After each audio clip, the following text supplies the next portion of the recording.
深受唔少遊戲玩家歡迎嘅電競品牌 Razer 推出 Black Widow 電競鍵盤產品，除咗定價吸引之外，仲採用 Razer 機械軸，設有 Macro Key、N-Key Rover 同埋 USB Pass-Through 連接等，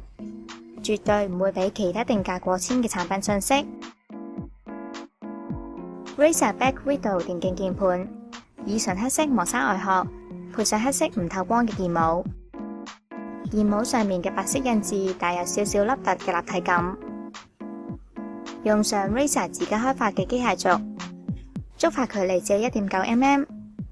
再翻到重置點亦都只有 0.4mm， 提供清晰嘅段落感。鍵盤以104鍵設計，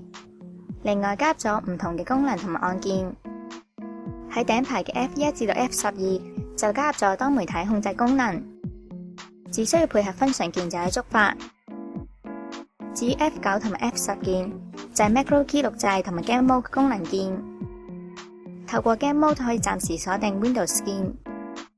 另外亦都可以喺 Synapse 軟件裏面加入唔同嘅鎖定組合鍵。至於 F9 嘅 Macro Key 就需要配合鍵盤左邊嘅 M1 至到 M5 一排五組嘅巨集鍵使用，透過 M1 至到 M5 鍵，用家就可以隨時召喚出已經記錄嘅按鍵巨集，同樣亦都可以沿用 Synapse 軟件裏面嘅設定功能進行巨集記錄。Razer Black Widow 喺鍵盤側邊提供咗一組 USB Pass-Through 接口，方便用家連接滑鼠、遊戲手掣同埋耳機等。另外亦都提供咗兩組 3.5mm 接口，用嚟連接音訊輸出同埋麥克風，可以減少用家桌面嘅線材數目，令到桌面環境更加整潔。